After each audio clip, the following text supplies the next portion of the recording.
Are you in the market to buy a car? It doesn't matter whether you're looking for a hatchback, an SUV, or a luxury car. I'm gonna tell you in the next few minutes how to choose your next car. You will be able to make that decision without seeking any advice, and you're gonna be very proud of yourself. Let's begin.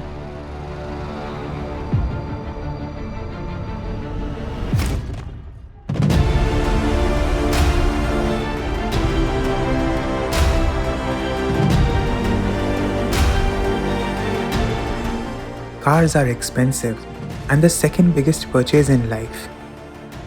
There are so many things to consider. How do you know which car is the best? You would watch videos, seek some advice from car experts, but they can only help you so much. Ultimately, it's your decision. Cars are also very personal. You have to drive it. So, how can someone else define what car you should drive for the next 5 to 8 years? You should not let anyone tell you what car you buy. Period. Let's put it this way: what's perfect car for me may not be perfect for you. We all have different uses, different needs. With this video, I'm giving away a free Excel where you simply need to put in the numbers and arrive at the answer to the question, which car should you buy? You can find the Excel in the description, but let me explain it to you how it works. The Excel has two main parts to it. The first is functional, where we have three big S: safety, specifications, and style. These are all the things that you can see, you can hear, touch, and measure. And the second part is emotional, where we have brand appeal, trust factor, and brand perception. These are all the things that you can feel, intangible elements, subjective things. You may see a brand differently from how I do. And on the left hand side of the Excel, here we plot all the car brands that you are considering. Let's say you're looking for an SUV. So we will plot all the SUVs that you are considering in this column. All the rankings can be out of 10, and we can put in a number out of 10 for each parameter for these cars. Ready? Let's begin. Let's go column by column. So what is safety? Here we will take into account build quality, materials, the bragged about features, body roll, stability, braking, etc. How much would we give Kia Seltos for the model you are considering? Let's say a 7. Next, specifications. This includes engine power, the dimensions of the vehicle, suspension quality, interior space, warranty, pricing, etc. Let's say we give an 8.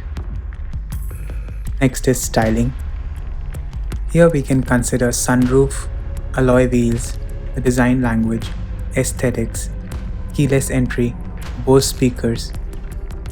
I guess we could give an 8. So now you're seeing the larger picture, how the space inside is an important factor but not the deal breaker. You would remember how many people did not buy the Polo for the lack of rear seat space, and on the contrary bought Nissan Sunny just for the rear seat space. Yeah, that car.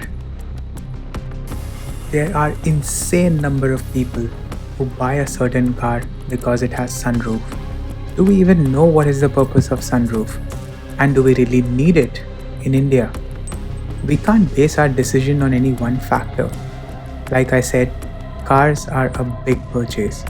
And don't let anyone tell you that car A is better than B. Now you can decide for yourself.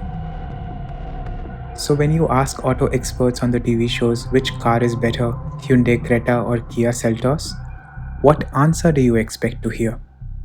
Let's hold on to that question and let me help you arrive at the answer for yourself. Moving on from here, the second part is emotional. This explains why we all have a dream car or the car we like. We don't like these cars because of their features, because they have space, keyless entry, or internet inside. A car is pure emotion. We love these cars because of what they stand for what they represent, and how they are seen.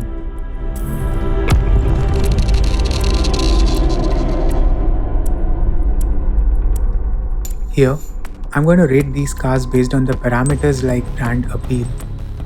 I may see Kia as a new entrant, or I may see MG as a Chinese brand. So I could choose to rate them low. And not all cars are the same. Car brands matter a lot. So this is where you start to filter it out in your head. How do you really feel when you sit behind the wheel of a certain car? The next is trust factor. How much do you trust the brand? How well do you know it? Do you feel comforted by the brand's presence? Do you like to look at the logo? Is it a likable brand? Moving on, how do you perceive that car? How do other people perceive that car? Is it being used as a taxi? Is it a novelty car? Does it suit your personality? All of these fall under brand personality.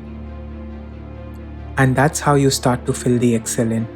As you keep putting in your scores, the total column will populate by itself, and at the end, a clear winner will emerge in front of you. And if you're comfortable with a little bit of math, then I would like you to look at the weighted Excel. Here, we give 50% weight to emotional and 50% to functional. You could change the weights however you like. If you feel styling is more important to you than safety, then sure, go ahead and make that number bigger. But keep the weights at 50-50 between emotional and functional. Buying a car is really complex, but that decision making hopefully is made easy today. We have different needs. Some may want only a weekend drive, others want an enthusiastic thrill. While some may want rear seat space, others want a reliable machine. You could download the Excel from the description below and let me know in the comments which car is the best for you in the SUV segment.